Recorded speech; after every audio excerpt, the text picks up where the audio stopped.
चिड़ियापुर गांव की एक छोटी सी झोपड़ी में लाजवंती अपने पति बंसी के साथ रहती थी। सुबह का समय था। बंसी खाट पर पसर कर आंखें बंद किए आराम कर रहा था। देखो तो इन्हें, सारा दिन बस खाट तोड़ते ही बीतता है। आलसी का खाने के लिए दाना नहीं बचा और इन्हें काम करने की सुध ही नहीं। बेटा किशोर भी लगता है शहर जाकर हम दोनों को भूल ही गया। अब किसके सहारे जियो।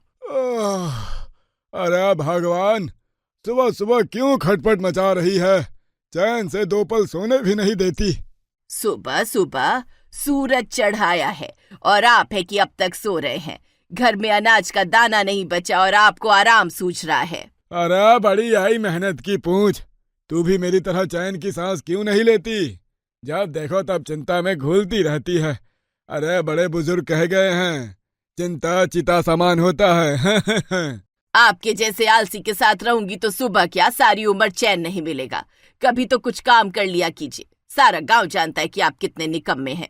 तो क्या करूं? इस उम्र में अपनी जान दे दूं? जान मत दीजिए, बनिए से उधार मांगकर थोड़ा सा बन मस्का बनाकर उसे बाजार में बेच आइए। किसी भी तरह कम से कम आज नून रोटी तो नसीब हो। अब ये भूख व्रत मुझसे और बर्दाश्त नहीं होता।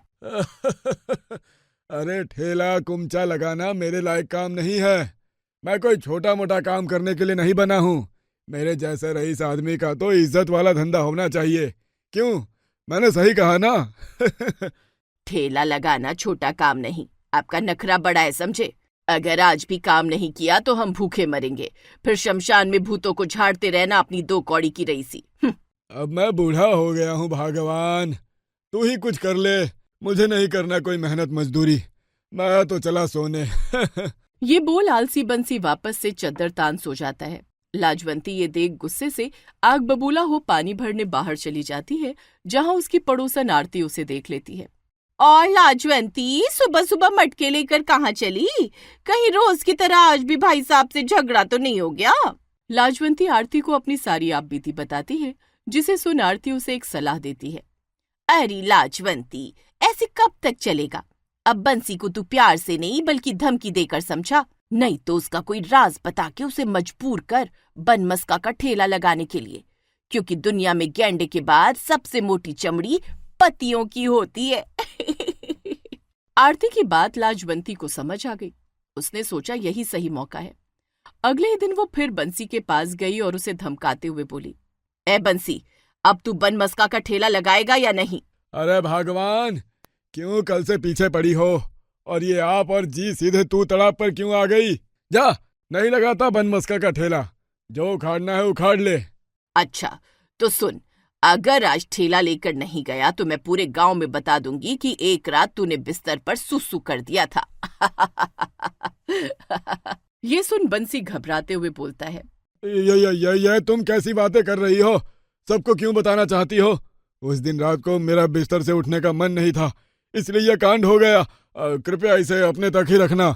तो फिर बनमस्का का ठेला लगाने जा, या फिर सच सुनने की हिम्मत पैदा कर, क्योंकि अब घर में एक दाना भी नहीं बचा है।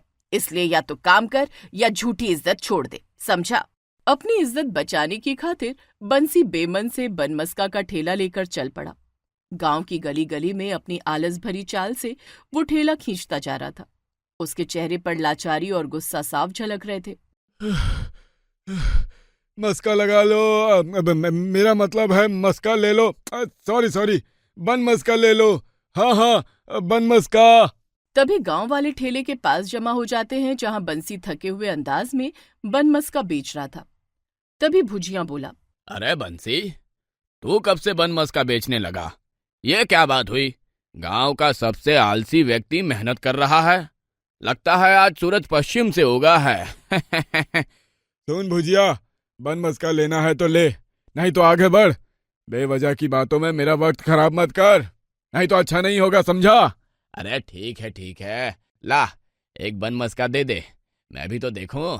आखिरकार दिन भर खाट तोड़ने वाले बंसी का बन मस्का स्वाद का रिकॉर्ड तोड़ता है या नहीं। बंसी भुजिया को एक ठंडा बनमस्का उठाकर देता है, जिसे खाते ही उसे उबकाई आने लगती है। अरे छी, दाद ससुरा, यह मस्का है या घोड़े की लीद? सारा मुंह खराब कर डाला। इतना बेस्वाद बनमस्का तो मैंने आज तक नहीं खाया। चल मेरे पैसे वापस कर। बिका हुआ माल और लिए हुए पैसे इस बंसी की दुकान पर वापस नहीं दिए लिए जाते। इसलिए यहाँ से निकल ले, नहीं तो अच्छा नहीं होगा, समझा? बंसी की लापरवाही और खराब बनमस्का बेचने के कारण सारे ग्राहक उससे नाखुश रहने लगे, जिससे उसकी आमदनी पर असर पड़ा और शाम को वो सिर्फ 20 रुपए लेकर घर लौटा, जहां लाजवंती ने फिर उसे आड़े हाथों लिया। बस यही कमाई हुई आज की। अरे भगवान, लोग बनमस्का को बुरा भला कह रहे थे, कैसे कमाई होती? वो तो ससुरा भुजियावा को मैंने पैसे नहीं लौटाए, नहीं तो ये 20 रुपए भी नसीब नहीं होते। अगर ये बात है तो बनमस्का में कोई ऐसी चीज डालिए जो सस्ती हो और अच्छी भी हो, जिससे और ज्यादा फायदा हो।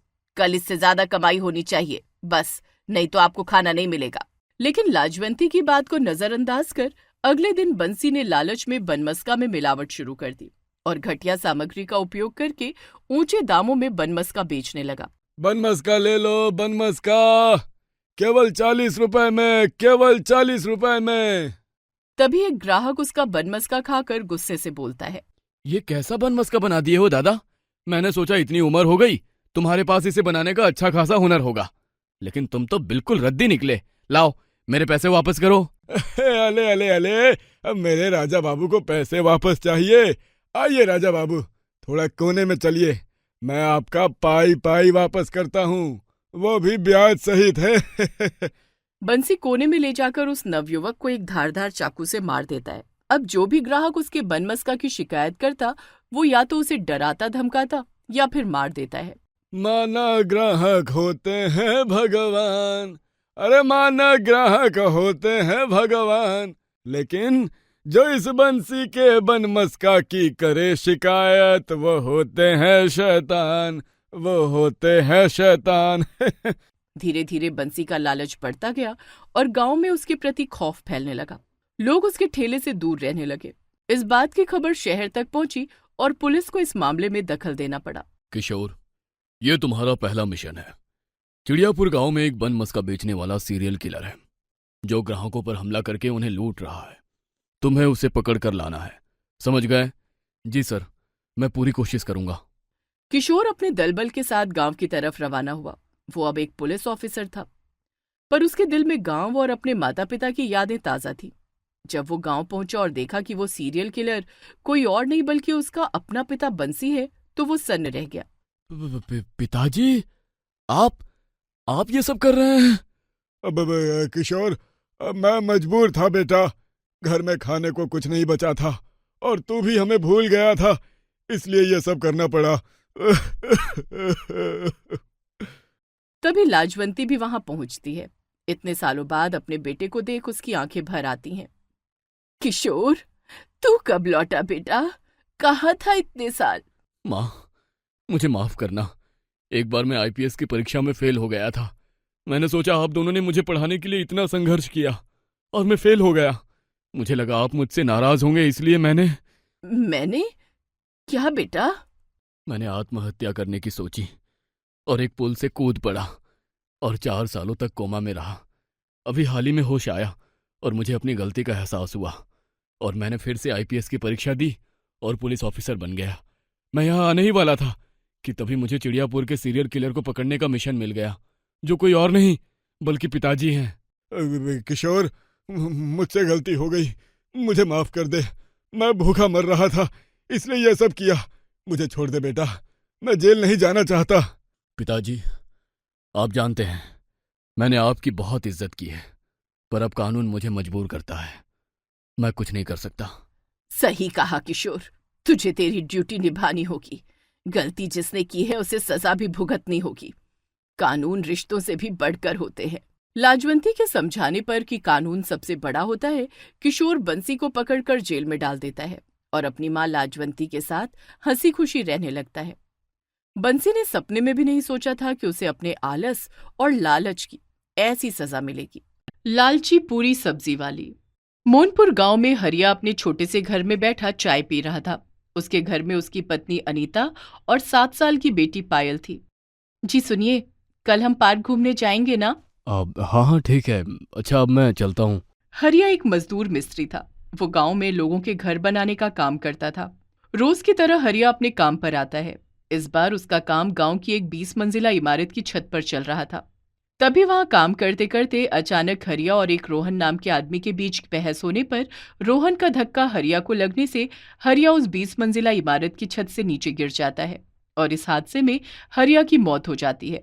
2 दिन बाद हरिया की मौत से अनीता और पायल पूरी तरह से टूट चुके थे। हरिया तो रहे नहीं, अब मुझे ही कोई काम करके पैसा कमाना होगा। थोड़े समय बाद अनीता घर से बाहर आती है और मोहित नाम के एक आदमी की पूरी सब्जी की दुकान में आकर उससे काम मांगती है। बहन, अगर आपको पूरी सब्जी बनानी आती है तो मैं आपको वो काम दे सकता हूँ। वैसे भी मेरे हाथ की पूरी सब्जी तो इतनी नहीं बिकती। शायद आपके हाथ की पूरी सब्जी लोगों को पसंद आ जाए।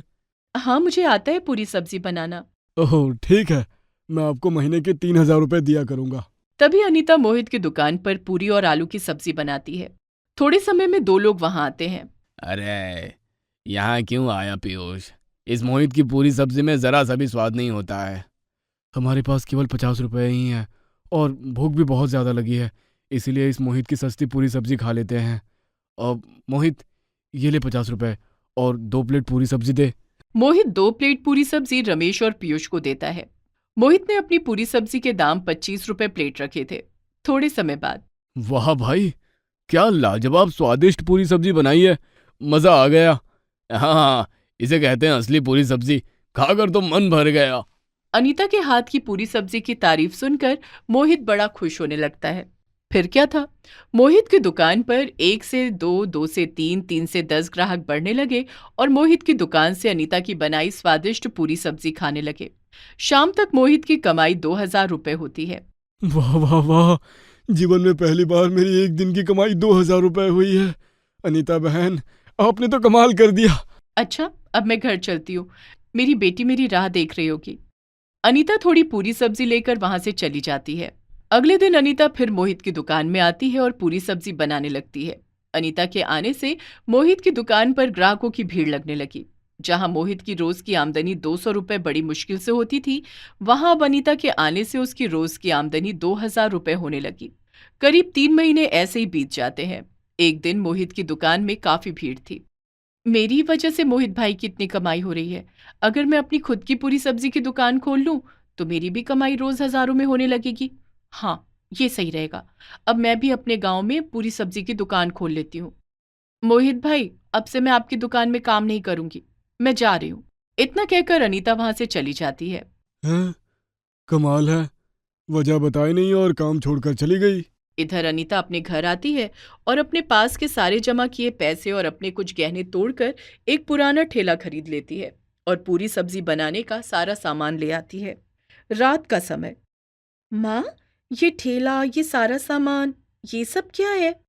बिटिया, अब मैं भी गांव में अपनी पूरी सब्जी का ठेला लगाऊंगी और रोज के हजारों रुपए कमाऊंगी। ये तो बड़ी अच्छी बात है माँ।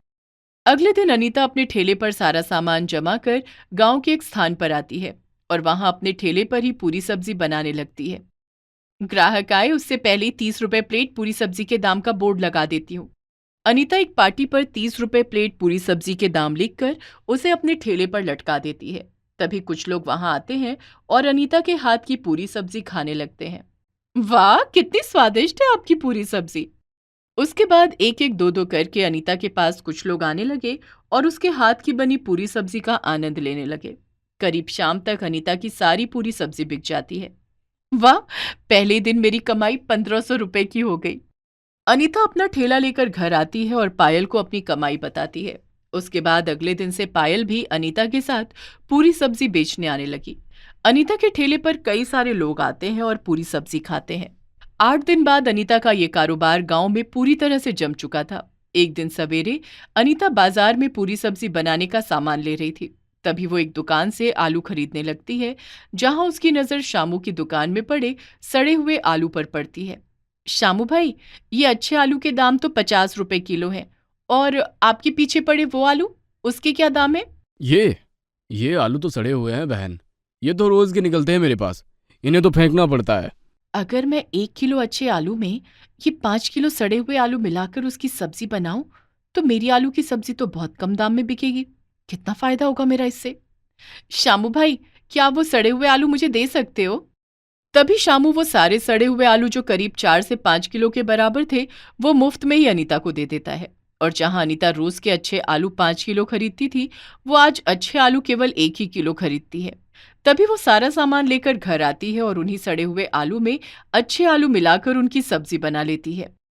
माँ, ये सही नहीं है। सड़े हुए आलू की सब्जी खाने से किसी को कुछ हुआ तो? अरे कुछ नहीं होता बिटिया, सब ऐसे ही करते हैं।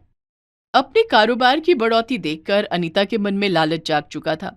तभी वो सड़े हुए आलू की सब्जी ठेले पर लेकर गांव में आती है और वहीं लोगों को बेचने लगती है। लोग जब सड़े हुए आलू की पूरी सब्जी खाते हैं, छी अनीता बहन, कैसी सब्जी बनाई आपने, कितनी बेस्वाद लग रही है आज की सब्जी। हाँ, जरा सा भी मजा नहीं आ रहा है सब्जी में, बेकार लग रही है एकदम। सारे लोग अनीता को यही बात कहते हैं। लगता है सड़े हुए आलू की वजह से सबको सब्जी अच्छी नहीं लग रही। अब क्या करूं? उठाइए आपकी सब्जी, हमें नहीं खानी है सब्जी है। सब लोग सब्जी खाए बिना ही वहां से चले जाते हैं। तभी दिन भर में जितने भी ग्राहक अनीता के पास आते हैं, तो वो बेस्वाद सब्जी देखकर बिना सब्जी को पूरा खाए वहां से चले जाते हैं। रात का समय, अनीता की 1 पैसे की भी कमाई नहीं होती। इन सड़े हुए आलू की वजह से आज मेरी 1 पैसे की भी कमाई नहीं हुई। एक काम करती हूँ, अब कल से मैं अच्छे आलू की सब्जी बनाती हूँ और पूरी सब्जी प्लेट के दाम 50 रुपए कर देती हूँ। इतना सब होने पर भी अनीता का लालच नहीं गया। अगले दिन अनीता अपनी पूरी सब्जी के दाम 30 रुपए प्लेट से बढ़ाकर 50 रुपए प्लेट कर देती है। अब ये दाम देखकर दिन भर में 1 या 2 ही ग्राहक अनीता के पास आकर पूरी सब्जी खाने लगे। करीब 3 दिन ऐसे ही बीत जाते हैं। अनीता की कमाई बहुत कम होने लगी। उसके पास रोज के बस 3 से 4 ही ग्राहक आने लगे। एक दिन रात में, ये क्या हो रहा है? पहले मेरी कमाई हजारों रुपए की रोज होती थी और अब बड़ी मुश्किल से 200 रुपए भी नहीं हो रही। माँ, ये सब आपके लालच करने से हुआ है। ना आप लालच करते, ना हमारा कारोबार बर्बाद होता। अब मैं कभी भी लालच नहीं करूंगी और हमेशा ईमानदारी से कारोबार करूंगी। अगले दिन से अनीता वापस से 30 रुपए प्लेट पूरी सब्जी के दाम रख देती है और अच्छे आलू की सब्जी बनाती है। पर पूरे दिन में एक भी ग्राहक उसके पास नहीं आता। शाम का समय, बिटिया, मैंने तो अब अच्छे आलू की सब्जी बनाई है ना, और पूरी सब्जी के दाम भी कम कर दिए, फिर भी कोई ग्राहक नहीं आ रहा हमारे पास। माँ, आपने पहले खराब आलू की सब्जी बनाई, फिर पूरी सब्जी के दाम बढ़ाए। अब ये 2 बार के लालच में लोगों को पता चल गया है कि आप अपने कारोबार में बेईमानी करने लगे हो। इसीलिए अब ईमानदारी करने के बाद भी कोई आप पर विश्वास नहीं कर रहा। इसीलिए कहते हैं माँ, जितना मिले हमेशा उतने में ही खुश रहना चाहिए। मेरे लालच ने मेरा कारोबार बर्बाद कर दिया। अब चाहे मेरा कारोबार चले या ना चले, अब से मैं कभी लालच नहीं करूंगी और हमेशा ईमानदारी से ही कारोबार करूंगी। उसके बाद अनीता ईमानदारी से कारोबार करने लगी और धीरे धीरे जब लोग अनीता के पास आने लगे, तो लोगों को भी समझ आ गया था कि अब अनीता ने बेईमानी करना बंद कर दिया। उसके बाद अनीता, पायल दोनों अपने ठेले पर ईमानदारी से कारोबार करके खुशी खुशी अपना जीवन बिताने लगे।